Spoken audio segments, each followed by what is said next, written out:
Bueno, el capítulo número 5 de los 6 que tenemos que ver este semestre se trata de aldehídos y cetonas.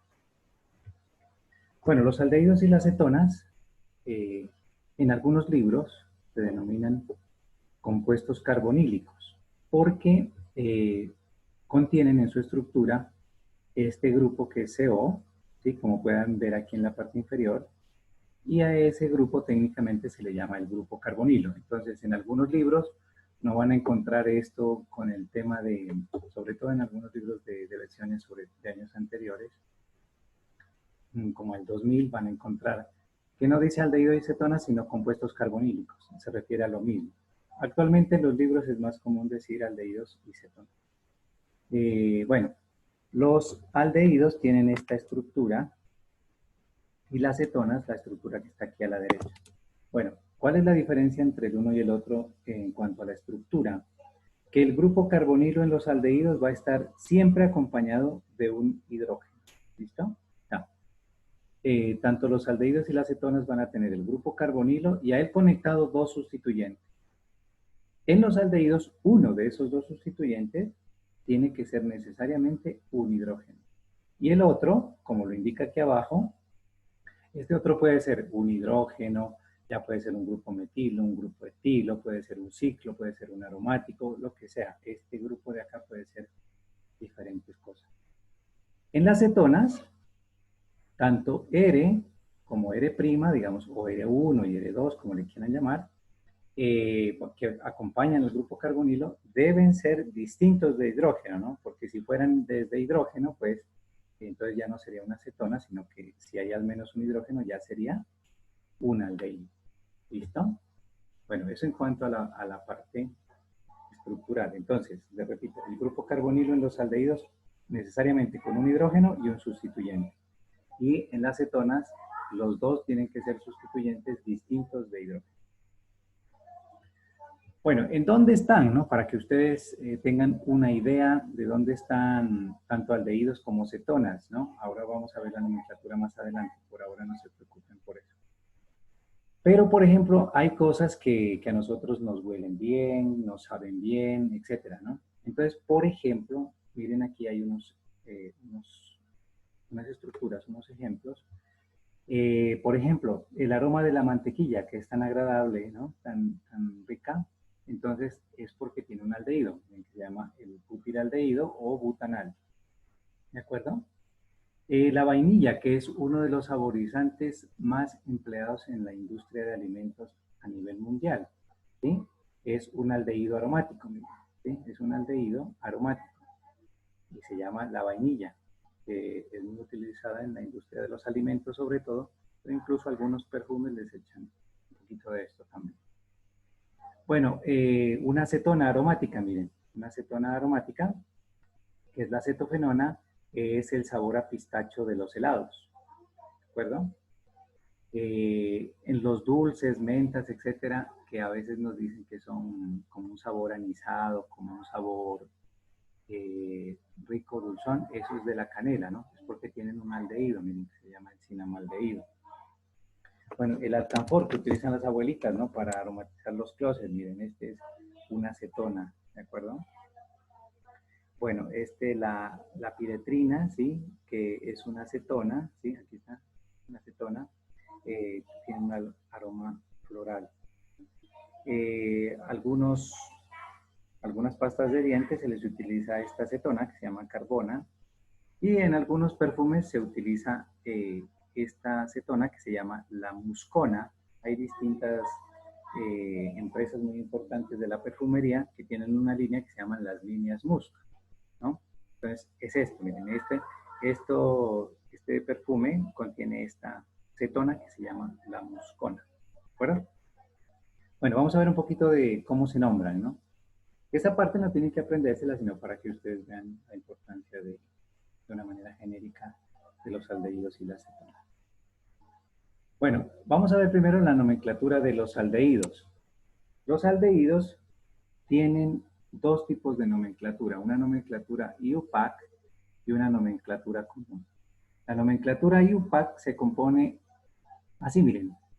si tiene sustituyentes distintos a estas cadenas que les estoy mostrando aquí en estas imágenes, entonces hay que ponerle dónde están y cuál es el nombre, ¿no? Por ejemplo, si tuvieran un cloro o otra cosa, hay que poner el localizador y nombre de esos sustituyentes en orden alfabético. Luego la raíz según el número de carbono, si es de 2, de 3, de 4, de 6, de 8, etcétera, y la terminación AL, ¿de acuerdo? Y la nomenclatura común es similar, pero la raíz del nombre que se pone es la raíz del nombre común más la palabra aldehído. Bueno, digamos, la que siempre van a utilizar ustedes es la nomenclatura IUPAC. La nomenclatura común es solamente en aquellos casos donde se haya establecido o se conozca el nombre común, ¿de acuerdo? O sea que esta no va a existir en todos los casos, pero la IUPAC en todos los casos, ¿de acuerdo? Bueno, entonces, por ejemplo, aquí tenemos el aldehído más pequeño. Entonces, la nomenclatura IUPAC es metanal. En la nomenclatura común es formaldehído. ¿Por qué se le llama formaldehído? Porque viene de la raíz formus, ¿sí? Este pedacito viene de la raíz formus, que significa hormiga. Entonces, quiere decir que ese aldehído fue encontrado o aislado por primera vez en las hormigas, ¿no? Lo mismo el ácido fórmico. Entonces, esa es su raíz. Bueno, el siguiente aldehído sería el etanal o acetaldehído. Acetaldehído viene de la raíz acetum, que significa amargo, ¿sí?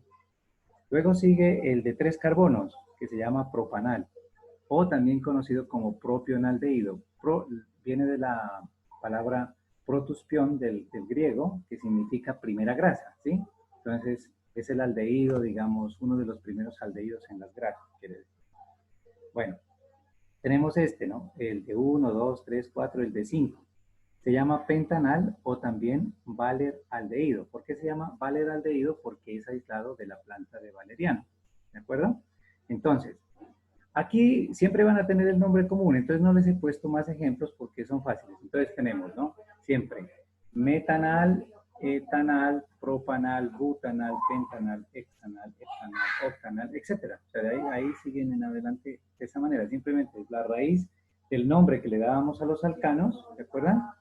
Con la terminación AL. ¿Listo? Bueno, ahora, ¿qué pasa si el aldehído ya no es alifático, sino aromático, como está en esta imagen más abajo? Entonces, se nombran de dos maneras, ¿no? Este grupito, recuerdan que cuando, por ejemplo, aquí teníamos cloro, era clorobenceno, ¿no? Este grupito también tiene un nombre. La función aldehído como sustituyente se llama el grupo formilo. Entonces se llama formilbenceno. Pero el nombre común y a través del cual se lo conoce en los libros, en los artículos, etcétera, es benzaldehído. Entonces, para mayor facilidad, todo derivado de esta estructura se nombra como derivado del benzaldehído. Esto de formilbenceno casi no es utilizado. Ese sería el nombre IUPAC, pero es muy poco utilizado. Aquí se utiliza la palabra aldehído. Ahora, ¿qué pasa si si este sustituyente es un ciclo, pero ese ciclo no es aromático, ¿no? Cuando es aromático se aplica la nomenclatura de aromático. Pero si ese ciclo es el ciclo butano, el ciclo pentano, el ciclo hexano, etc., entonces se pone el nombre del ciclo, por ejemplo, ¿cómo se llama este ciclo? Ciclo pentano, ¿listo? Ciclo pentano. Y se utiliza aquí como para identificar que hay esa diferencia, se utiliza en lugar de la palabra aldehído, se utiliza la palabra carbaldehído, ¿sí? Entonces, por ejemplo, este sería ciclopentano y para indicar la función aldehído se utiliza el término carbaldehído, ¿listo? Entonces, si fuera esto ciclohexano, sería ciclohexano carbaldehído. Si fuera cicloheptano, cicloheptano carbaldehído. Si fuera ciclobutano, ciclobutano carbaldehído. ¿Listo? Bueno, entonces, en resumen, ¿no? Para los alifáticos, metanal, etanal, propanal, butanal, pentanal, hexanal, etc. Para los aromáticos, nomenclatura de aromáticos derivados del benzaldehído. Y para los que son cíclicos, pero no aromáticos, con la palabra carbaldehído al final. Bueno, ¿qué pasa si son cetonas? En las cetonas también tenemos dos nombres, pero los dos nombres son de la nomenclatura IUPAC. O sea, yo puedo utilizar el nombre IUPAC 1 o IUPAC 2. En algunos casos eventuales, también existe un nombre común, como les voy a subrayar en algunos casos. Pero aquí digamos que hay menos nombres comunes que en los aldehídos. Bueno, lo mismo, ¿no? Primero se ubican los sustituyentes, como en todo caso, y si la acetona pasa de 3 carbonos, hay que ya a empezar a numerarla, ¿no? Como vemos en este caso de aquí. Porque hay que indicar en dónde está este grupo, el grupo carbonilo. Luego se pone la raíz del nombre según el número de carbonos y con la terminación ona.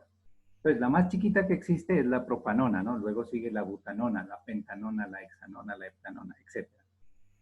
Entonces, cuando es de 3, cuando la acetona es de 3 carbonos, se nombra de la siguiente manera. Propanona y también conocida en el comercio como acetona. Este nombrecito que está aquí en verde es un nombre común, ¿de acuerdo? Un nombre común. La otra forma de nombrar a las cetonas es nombrar en orden alfabético tanto el sustituyente 1 como el sustituyente 2 con la palabra cetona.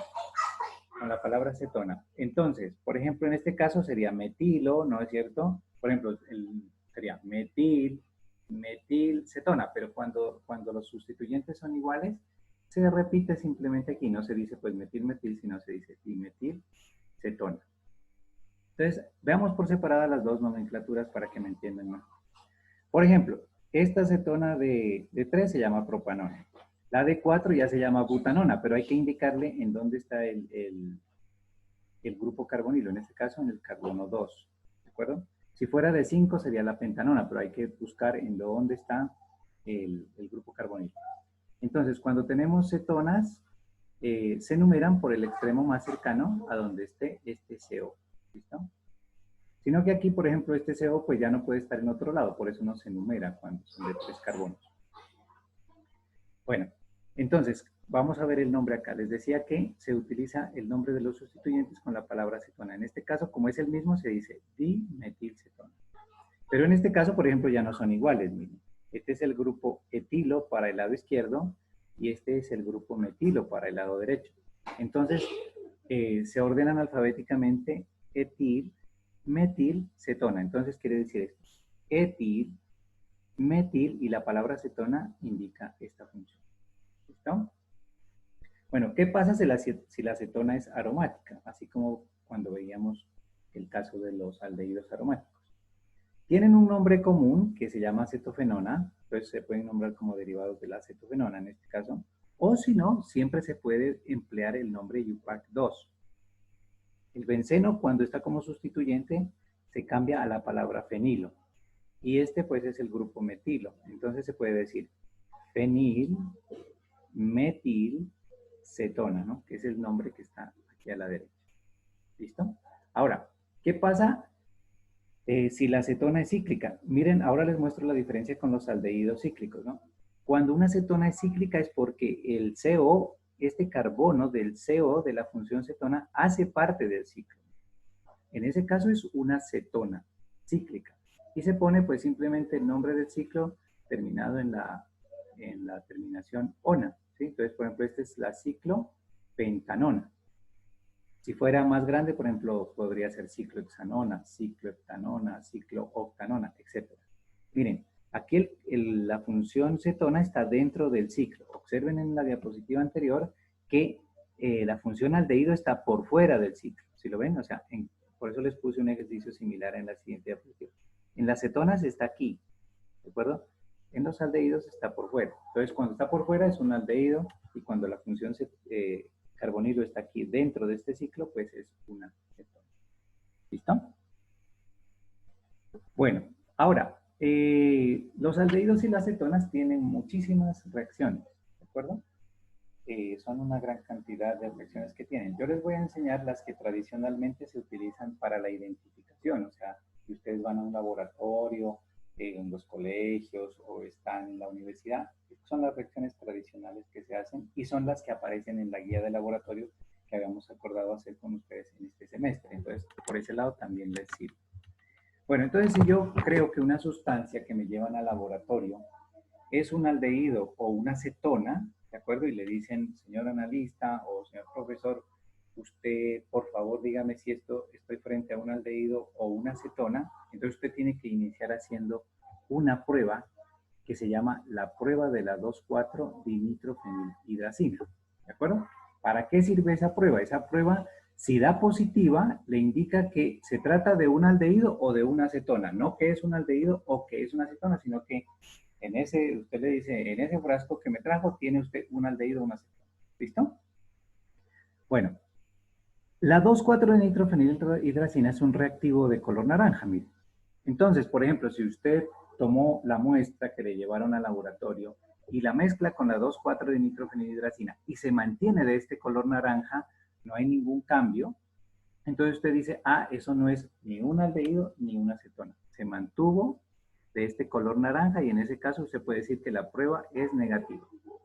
Pero si al hacer la reacción usted vea que esta solución, que es la 2,4-dinitro, reacciona con lo que usted está analizando y le da un color amarillo como el que se muestra en esta diapositiva, o un color naranja rojizo, ¿sí? Como el que se muestra en esta diapositiva, o un color entre el amarillo y el rojo, porque el color puede ir en distintas gamas, puede ser amarillo, puede ser naranja, puede ser color ladrillo, puede ser color marrón, color violeta, todo lo que esté entre el amarillo y el rojo. Siempre y cuando sea sólido, dice que la prueba es positiva. Si la prueba es positiva, ¿qué le indica a usted? En ese tubo de ensayo, en ese recipiente, lo que usted contiene es un aldehído o una acetona. Usted no sabe cuál es, pero ya sabe que se trata de esa familia de compuestos orgánicos. ¿Listo? Entonces, he tomado los reactivos, la comparación que siempre se hace en el laboratorio. En el laboratorio todas las pruebas se comparan entre un aldehído y una acetona, para que ustedes vean de manera genérica cuál es el resultado en el laboratorio. Entonces, aquí les voy a mostrar las reacciones que se harían en el laboratorio. Entonces, estamos frente a un aldehído, ¿sí? Y una acetona. Sí, les he puesto la palabra genérica aldehído y cetona, no les he puesto el nombre específico, simplemente para que ustedes vean cómo se comportaría un aldehído versus una acetona, y este comportamiento es extensible a otros aldehídos y en el caso de la parte inferior a otras cetonas. O sea, esto no es exclusivo de esta acetona ni de este aldehído, sino que los he tomado como ejemplos porque son los que están en la guía de laboratorio. Este reactivo que aparece aquí es la 2,4-DNF, que se llama en los libros 2,4-DNF, que es la 2,4-dinitro, fenil, y por este pedacito de acá, que es el pedacito de la hidracina, se llama 2,4-dinitrofenilhidracina. ¿Listo? Bueno, ¿cómo sé pues que me dio positivo? Al final me va a dar amarillo o rojo. En este caso, como estoy frente a un aldehído y frente a una acetona, estoy haciendo dos ejemplos. Obviamente en los dos casos esto debe dar positivo porque esta prueba es para reconocer este grupo carbonilo. Entonces, como estos dos lo tienen, pues en los dos casos, tanto en aldehídos como en cetonas, cada vez que analicen eso les tiene que dar positivo. Bueno, o sea, ¿cómo se van a comportar estos dos? Los dos reaccionan frente a esta prueba. Bueno, si ustedes quieren hacerlo, les piden dibujar la estructura, ya no con este aldehído, sino con cualquier aldehído, o no con esta cetona, sino con cualquier cetona, hacen la siguiente, digamos, forma didáctica de llegar al producto final. Les voy a explicar una forma didáctica muy sencilla de cómo dibujar estos productos que a primera instancia se ven complejos, pero son fáciles de dibujar si usted tiene en cuenta la siguiente recomendación. Usted observa que esta reacción elimina agua, ¿no? O sea, además de dar este producto, elimina agua. ¿Sí lo ven? Entonces, ¿cómo resulta la eliminación de esta molécula de agua? Esa molécula de agua resulta de tomar de manera didáctica, ¿no? Quitarle este oxígeno y quitarle estos dos hidrógenos. Entonces, siempre de las aldehídos y cetonas va a reaccionar ese grupo característico que es el grupo carbonilo. Y de la 2,4-dinitrofenilhidracina siempre va a reaccionar este grupo que se llama el grupo amino. Entonces yo cojo y le quito este oxígeno y este par de hidrógenos, que son los que están aquí formando el agua. Y el resto, sin quitarle el enlace doble ni nada, lo conecto y me queda el producto. O sea, es como si yo pudiera coger con una tijerita y quitarle aquí, ¿no? Que químicamente no pasa así. Pero es como si yo pudiera quitarle este oxígeno y aquí le corto estos dos hidrógenos y conecto lo demás. Y entonces ahí, de esa manera didáctica, pueden ustedes siempre dibujar el producto correcto. Bueno, químicamente pues es distinto. Esto se adiciona aquí, luego se forma un OH y este luego participa, este nitrógeno vecino, y se forma un enlace doble y esa formación del enlace doble permite eliminar el agua. Bueno, ocurre de una manera distinta, pero de manera didáctica pueden quitar este oxígeno y estos dos hidrógenos y listo, estuvo el producto. ¿Listo? ¿Cómo se sabe que da positivo? Da un sólido entre amarillo y rojo. O sea, no es que sea amarillo o rojo, sino entre el amarillo y el rojo. Puede ser marrón, naranja, violeta, etcétera. Todo lo que vire en ese rango. ¿Listo? Bueno, una vez que usted confirme y haga primero esta prueba, usted dice, bueno, pero me gustaría tener una idea si entonces estoy frente a un aldehído o estoy frente a una acetona. ¿De acuerdo? Para eso, usted puede hacer una segunda prueba. Normalmente se hacen reacciones de oxidación, pero la más conocida se llama la prueba del reactivo de Tollens. ¿De acuerdo? Bueno, ¿qué permite hacer esta prueba? Esta prueba permite que si el resultado es positivo, permite formar o depositar en las paredes del tubo de ensayo una película de plata. ¿De acuerdo? Entonces, observen esta imagen superior, ¿sí? Así sería el resultado positivo. ¿Qué indica ese resultado positivo? Que lo que está analizando es un aldehído. ¿Qué pasa con las cetonas? Las cetonas no reaccionan frente a esta prueba. Entonces van a observar lo que está en la parte inferior. Si están con una acetona, los tubos de ensayo le van a quedar transparentes, así como está aquí. O sea, no hubo ninguna reacción, no hubo ningún cambio, nada. Entonces la prueba es negativa. De esa manera, usted sabe que si se formó un espejo de plata, se trata de un aldehído, y si los reactivos permanecieron intactos, se trata de una acetona. ¿De acuerdo? Entonces, esa es la forma de diferenciar un aldehído de una acetona. También en algunos libros, la denominan la prueba del espejo de plata, porque da la apariencia de un espejo cuando se deposita la plata sobre las paredes del tubo de ensayo. Bueno, ¿qué pasa químicamente? Entonces, ¿qué le pasa a los aldehídos y a las cetonas? Las cetonas no reaccionan.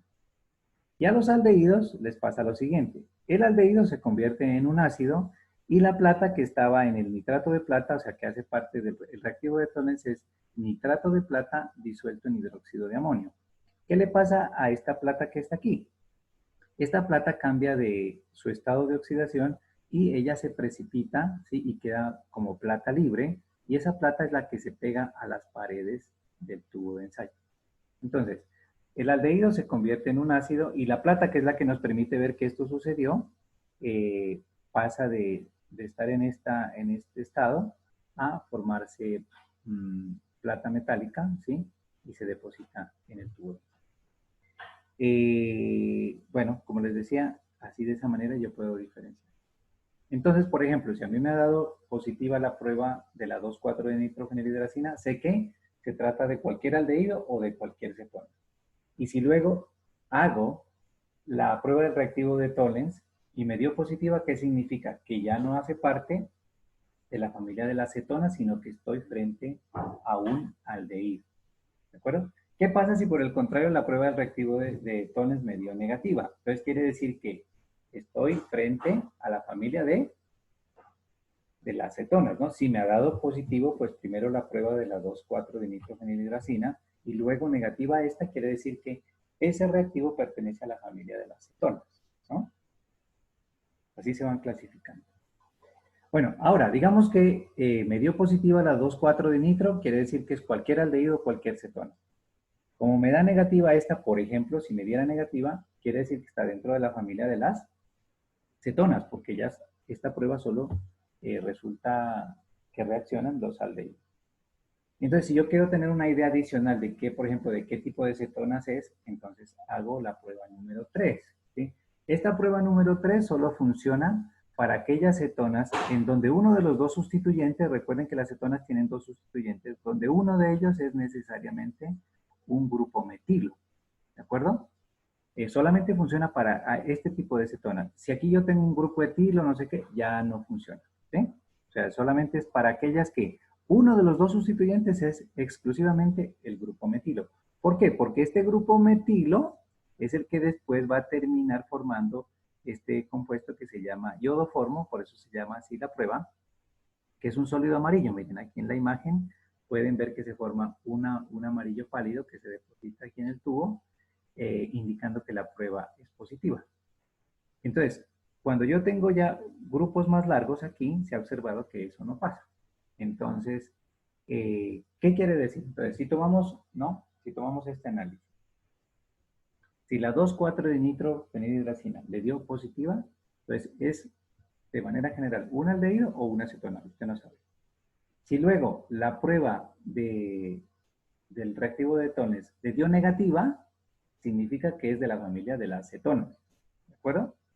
Y si luego le dio positiva a esta prueba, quiere decir que esa cetona pertenece a la familia de las metilcetonas, donde uno de sus eres es CH3. Si le da negativa a esta prueba, pues quiere decir que puede ser cualquier cetona que usted está analizando que no cumple con esta estructura, ¿no?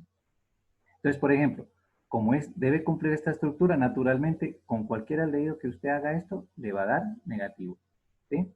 Y las cetonas, por ejemplo, en este caso la 2-butanona, miren, tienen este pedazo que estructuralmente es el que exige esta reacción y entonces ahí sí va a dar positivo.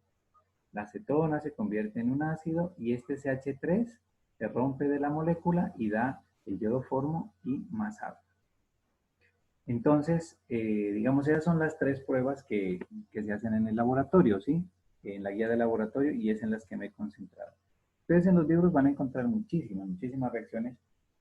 Son capítulos muy extensos, con los químicos casi que se gasta la mitad de un semestre dándoles esto, ¿sí? Pero allá toca analizar una serie de circunstancias, porque pues ellos sí van a trabajar, digamos, en los laboratorios de una manera, y tienen que además aprender a hacer las transformaciones entre una molécula y otra. Entonces, pero estas son las reacciones claves que se les enseña a ustedes, ¿de acuerdo?